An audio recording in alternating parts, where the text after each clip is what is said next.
नमस्कार, स्वागत है आप सभी का। मैं हूं हिमांशु और आप देख रहे हैं हलचल इंडिया। बेबाक खबर तेज असर। आइए नजर डालते हैं आज की खबरों पर। मुजफ्फरनगर जनपद के विकास भवन सभागार में गुरुवार को आयोजित उच्च स्तरीय समीक्षा बैठक में जनपद के विकास कार्यों, कानून व्यवस्था और जन कल्याणकारी योजनाओं की प्रगति पर गहन मंथन हुआ। बैठक की अध्यक्षता प्रदेश सरकार के प्रभारी मंत्री डॉक्टर सोमेंद्र तोमर ने की। उन्होंने साफ शब्दों में कहा कि जनता से जुड़े कार्यों में लापरवाही किसी भी कीमत पर बर्दाश्त नहीं की जाएगी। बैठक में जल जीवन मिशन, सड़क निर्माण, अतिक्रमण हटाओ अभियान, स्वास्थ्य सेवाएं, कृषि विभाग और प्रदूषण नियंत्रण से जुड़े कार्यों की समीक्षा की गई। मंत्री ने जल निगम को निर्देश दिए कि पाइपलाइन बिछाने के बाद सड़कों की तत्काल मरम्मत सुनिश्चित की जाए। नगर पालिका को मुख्य चौराहे पर दोबारा अतिक्रमण न होने देने और वेंडरों को निर्धारित वेंडिंग जोन में स्थानांतरित करने के आदेश दिए गए। मानसून को देखते हुए नालों की सफाई, अवैध कॉलोनियों पर कार्रवाई और गड्ढा मुक्त सड़कों को लेकर अधिकारियों को सख्त हिदायत दी गई। कृषि विभाग को यूरिया की कालाबाजारी रोकने और प्रदूषण नियंत्रण बोर्ड को नियम तोड़ने वाले उद्योगों पर कठोर कार्रवाई करने के निर्देश दिए गए। कानून व्यवस्था की समीक्षा के दौरान एसएसपी संजय कुमार वर्मा ने पुलिस की उपलब्धियों की जानकारी दी।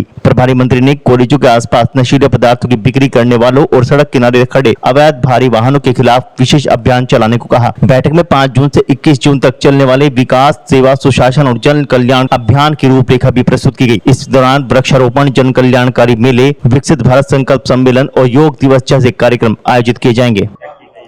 देखिए, माननीय प्रधानमंत्री जी, देश के सचिव प्रधानमंत्री माननीय मोदी जी, एनडीए सरकार के 12 वर्ष पूरे होने पर हम आज मुजफ्फरनगर जिले के प्रवास पर हैं हम लोग।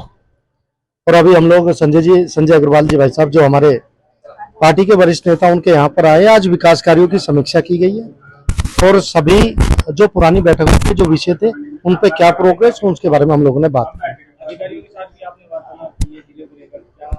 कोई मैंने बताया, मैंने कहा कि विकास के कार्यों को लेकर जो पिछली बैठक में कुछ सुझाव आए थे उन पे आगे कार्रवाई करने के लिए हम लोगों ने कहा।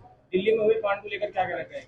देखिए, घटना दुखद है और सरकार पूरी गंभीरता के साथ जो भी उस घटना में जो भी दोषी लोग हैं उन पे कार्रवाई होगी, कार्रवाई की भी जा रही है और भी कहीं इस तरह से उन लोगों को भी चिन्हित किया जा रहा है। पश्चिम बंगाल में जो ममता बनर्जी का भतीजा था, उसके साथ उस पर हमला हुआ, अंडे फेंके गए, किस तरह का रोष जनता का ये है जो दिखाया गया?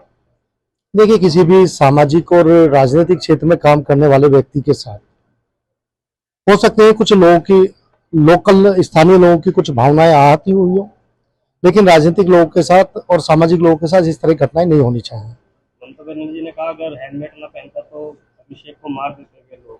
देखिए, कभी कभी हमें अपना पुराना समय भी याद कर लेना चाहिए। उन्होंने जिस तरह से पश्चिम बंगाल को दिया, जिस तरह का हम जैसा देते हैं वैसा ही अपने आप को स्वयं मिलता है। उन्होंने पश्चिम बंगाल को जिस तरह की अराजकता के दौर से लेकर वो चली थी, वो अराजकता धीरे धीरे खत्म हो रही है। लोगों के अंदर उसी को लेकर गुस्सा है।